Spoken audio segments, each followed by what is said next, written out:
Hi, this is Dennis with Second Chance Tackle. Today you get an opportunity to work on another one of these. I'm going to think it's a Japanese reel, although I don't see made in Japan. Well, yeah, maybe I do. There's a little bit of nicking going on here that possibly says Japan. These look fairly similar to others. This one happens to be the Diamond Super A777, and this one is just not performing very well. It can turn, but it turns very, very slowly. And those of you that watch the channel know that's usually a sign of what I call a grease-choked reel, one that's just had way too much grease that's dried out over time. Well, this one looks similar to some of the other reels I've seen. You can remove both side plates on this, and we're going to do just that. We're going to take this reel apart. We're going to show you how it's made, how to service it, how to keep it fishing for a long time to come. Even though the cosmetics in that are, well, less than optimum, if you will, a lot of scarring, scraping, blistering of paint, this reel should be able to go fishing again, and that's our target here at Second Chance Tackle, to keep these reels fishing. So let's get started with this. This is a reel you'd probably find at a flea market. It belongs to Rick, and I'm not sure where he's got it or how it's come from or to, but we're going to service this one and get it back to him. Well, I like to start by removing exterior pieces. We'll start with the spool here. You remove the drag adjuster knob by turning it in the counterclockwise position, and then we remove the spool. We'll service the spool later, although it probably has Teflon washers, which likely don't need to be serviced. We'll go in and check it out anyway. Next, I want to remove the handle before I get to going inside. And this handle is a screw handle. You can tell because there's nothing coming through on this side. And if the handle is turning in a counterclockwise manner, well, then to remove that, you're going to turn it in a clockwise manner. I just noticed as I did this that I got a squeak from that button. So let's just go ahead and put some penetrating oil on there to kind of loosen that up and stop that squeak. And as I take my pieces and parts off, I'm going to put them into a parts tray. I use the bottom of a fast food container to do that, and I recommend that you find a way to organize your pieces and parts as well. If you like the art of reel repair, if you like to understand how reels are made, if you like to know a little bit about the history of fishing reel manufacture, or maybe if it's just that you have a reel that you need to learn more about to service it yourself, well, that's kind of what my channel does. And I not only ask you, I welcome you to subscribe to my channel and to help us in our community kind of all do the same thing. Well, sometimes it's dried grease, sometimes it's lack of grease, and that one looks like kind of a combination of the two here. This one has a unique oscillation piece. Most of the time you'll find a stud on the main gear and a crosswind block. In this case, we have an indent that's offset on the main gear.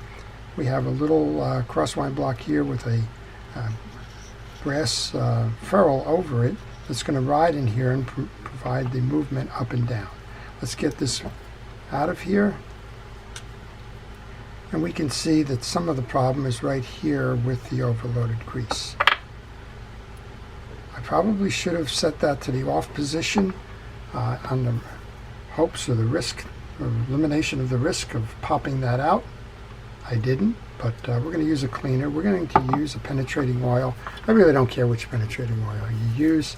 In this case, it just happens to be the store brand from Ace Hardware, but I use a penetrating oil to loosen up all the dried grease that remains, and I set it aside for a moment. I'll just set that on my table over here, set that aside so that it can do its work, softening it while I go ahead and remove the other side plate. Well, I noticed when I took the screws out of the one side plate that they were all the same size, and I put them into a corner of my parts tray. I'm doing the same thing here. I'm taking all the three screws out of this side. They're all the same size. And when I do this one, I'm going to put those three right into that little side plate so that I know they belong with the with that set. Take pictures along the way before you start removing anything more. You want to make sure that you have all of the orientations and pieces and parts. And one of the things to note on my right hand side is where this screw is going to connect with the axle shaft. Very easy to turn this one around. So you want to know that the gear side is on the left and the connector for the crosswind block is on the right. However, the screw is on the right, but it rides from the inside of the left. So again, take pictures. It's easy enough to mess it up. And if you can avoid messing it up, it'll be easier for you. Hold your crosswind block and pull out your axle shaft. And then all of these go into my parts tray. Well, it's a rather simple and uncomplicated reel, but that doesn't mean it shouldn't be serviced. We saw the sluggish performance on this one. And the sluggish performance is largely due to, in this case I think it is, the lack of grease. I'm just trying to find the right deep socket now. You need a deep socket because the wrench, open-faced or a box wrench, is not going to be able to reach inside there and grab that.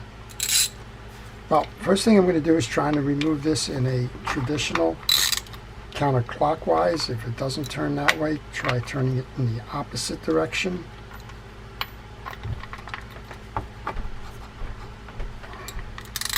This one's on tight. There you go. It is an opposite direction. It's what's called a reverse thread. And we're going to remove it by cracking it with the ratchet wrench, putting that piece into the parts tray, and then working this up. There's a little bit of dirt in there, so my kind of all-purpose spray is going to go in there. We'll let that one sit on the side as well. We have a ramp and the housing for the pinion gear next. Again, take a picture. Here's your rod attach. Notice that the trip arm is up on the left-hand side of that. I suspect that you can mount these in 3 different positions, so you want to note where that comes from. If you don't put it back there, the bail is going to fire in a different position, and well, that may be awkward to how you cast. Again, the 3 screws are the same. I'll find a corner of my parts tray. I'm going to put that little retention ring and the 3 screws right next to it. And now we should be able to lift out the assembly. I want to do a good cleaning on this body, and you pull that assembly out so that you can reach behind the pinion gear and that to do a good cleaning there. And we have basically a bushing. We have a washer and a big old bushing, and then the collar. And I want to take that off because, again, we noticed that it was very, very slow to turn. And it's usually because of dirt. And dirt needs to be cleaned off to make the reel effective again. So I'm going to wipe down as best I can with just a paper towel and that penetrating oil. If that doesn't work, well, then the next thing up will be slightly more aggressive. We'll go to a kitchen scrubby, and then maybe, if needed, we'll go to a polishing level steel wool. Again, that was a good place to take pictures. We have dirt in this channel of this gear, so I want to, again, clean those channels out. I'm using a hard bristle brush for that, and I'm bringing it onto my paper towel so that I don't transfer it to the board or transfer it to another reel.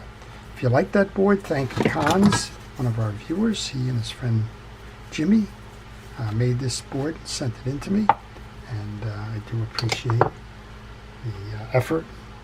It protects my bench, and well, from time to time I beat these boards up pretty good, and Con said, you know what, it's time to upgrade that board, and I was kind enough to do the woodwork on it. Well, we're going to get a good amount of grease all over this one because, well, we saw the grease was lacking. I'm going to do the inside where the bearing is going to race, the teeth, and now we can take that bushing, I said bearing, but it's a bushing, put a little bit on the outside so it doesn't stick in the track, and then make sure you put that cap washer on. before you go any further. Set that into my parts tray. And let's do the cleanup here of the case. There's a bunch of old grease back in the bottom of the case here, which is why we took that pinion gear out. So let's go do that. If you have any questions on this reel or any reel in particular, maybe you're working on one and you're stuck, leave them in the comments section. I will try to answer those questions for you, and I don't know the answers to everything, but maybe I can get you back on track. Well, now what we're doing is we're taking that pinion gear that we've serviced and cleaned, we're putting it back into the container. We're going to get that retention ring. A little bit of dirt left on that, so let's go get that off. You'll notice that there's a indented side here. And remember what we said, that trip lever goes to the left-hand side. So go ahead and line those up. Get those 3 flathead screws out of your parts tray, which is why the parts tray is so valuable. It just keeps everything in one place so you know where to look for it. And then we'll go ahead and tighten this up.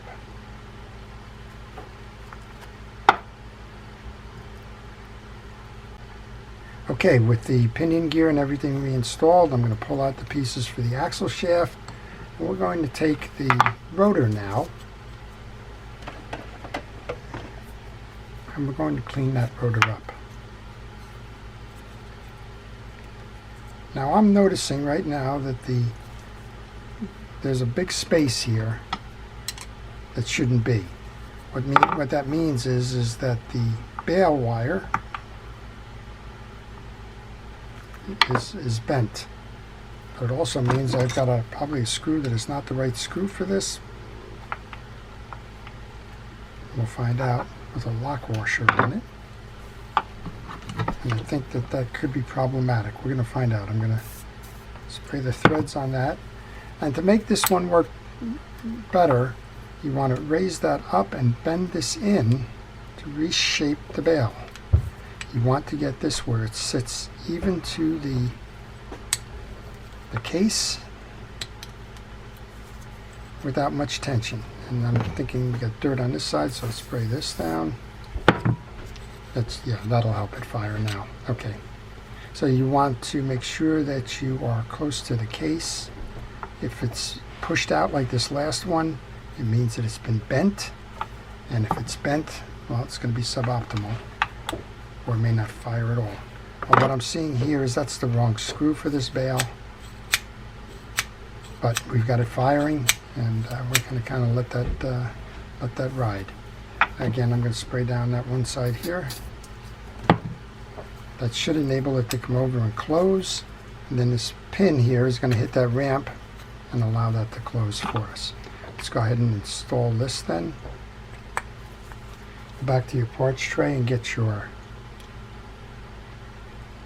nut. And remember, this nut came off reverse threaded, so it's going to come back on in what we would normally think of as lefty-loosey is actually going to tighten it up. Change the throw on your ratchet. Spin it to make sure that it spins nicely. It does. And now let's go ahead and put the axle shaft in. You can put a light coating of grease on there. Don't put a lot on there because it's only going to spin through. Remember this one now. This has got the stud on it. The stud has got to face the main gear. And this is actually an offset. So line up the correct side. What is the correct side? Where the axle shaft is going to be able to pass through. And then insert that axle shaft and come over to the other side to put that screw together. You need to line that up. Looks like the screw here is falling off. Not a problem. I'll start that by hand and finish it with my screwdriver. And then the next thing up really is to try and center the stud to the main gear. Before I do that, I'm going to take the case that has the 3 screws in it, the side plate case, and we can reinstall that at this point. So there were a series of reels that were made in Japan by a single manufacturer that bore a lot of different names. And I'm thinking this diamond is one of them. And again, it wouldn't surprise me if Shakespeare was one of these. This one is kind of a unique series because it has the screw approaches from both sides where you can screw down the case. So if you're looking at the reels that you may have and you notice a similar pattern to that, chances are it was made by the same manufacturer. And these were generally late 1970s reels. The middle cases, it was before the advent of graphite, and plastic casing and the like. That's probably one of the reasons why they've lasted as long as they have. All right, you can tighten all of those down. And now what we want to do, we want to align the stud here with the groove in the main gear. And that's a visual sighting.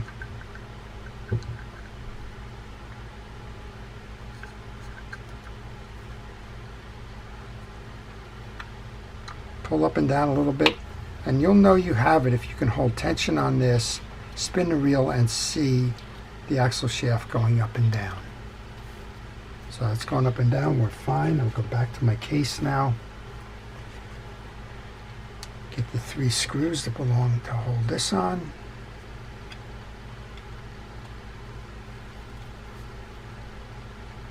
I'll be able to service the spool. Give it a test, see how we did. I am certain that it's not going to be an effort to turn this reel like it was when we first began the project. And what did we see? We saw dry grease. So number one failures of a reel is generally no grease followed by too much grease that's dried and choked the reel off. And a lot of time you can save these reels, give them a second chance with, well, just what we did here, our cleaning, parts inspection, adjusting as needed, and reassembly. It's kind of that simple with the relubrication and the like. If you find broken parts, particularly on these old reels, well, that's more problematic because it's going to be difficult to find those parts. I can get this off of here now. Let's just take a quick look at what we have in here. We have a C-clip holding the drag stack in. Not quite sure what this drag stack is, but to remove the C-clip, there's a little notch here which you can go into. Use a screwdriver and then work that screwdriver around.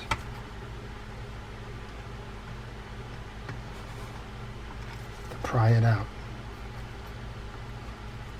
Just take your time. You will get it out. And then let's just remove that stack and see what we have. Well, we have hard washers, and here's your stack just as it came out. So if you have one of these reels, this is how it goes back together. I'm going to use a cotton swab here to clean the channels. First thing up is kind of a bent washer that goes on the bottom. And these are all hard washers, so they don't get lubricated. You only lubricate washers that are porous. Next one in is called a keyed washer. It's round with a rectangular center. And our second of our fabric washers goes in. Then we have what's called an eared washer. It goes into 2 slots. It has the studs on each side. Then we put the next hard washer in, the next keyed washer in, and then we reinstall the little piece. Sometimes you're going to need a hand to get this back in. These are spring clips. They ride in a groove. They're not necessarily easy to get back in, but with a little patience and a little effort, you can do that. Just walk it in the way you walked it out. We're almost there now. There you go. And that's a retention clip. Okay, that goes back onto the spool. Use that as a cleaner here. A paper towel, there's dirt on the knob. Now, some people are kind of perfectionists. They want to restore a reel rather than service a reel. They want to knock off this corrosion, for example, and do some other things.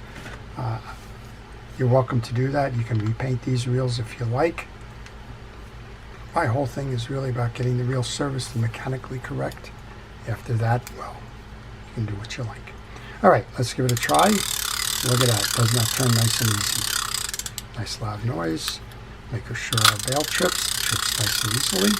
And that's it. That's how you service a Japanese-made Diamond Super A777 circa the 1970s fishing reel service, take apart, cleaning, and relube. I hope you've enjoyed that. To our first responders and essential personnel, thank you for all it is that you do to keep us safe. To everybody, enjoy the art of reel repair. Have fun with it as a hobby. But remember, they're fishing reels. They're meant to go fishing, so get these things strapped onto a rod. Give them a second chance. Take them fishing and enjoy your time on the water. This is Dennis with Second Chance Tackle. Have a great day.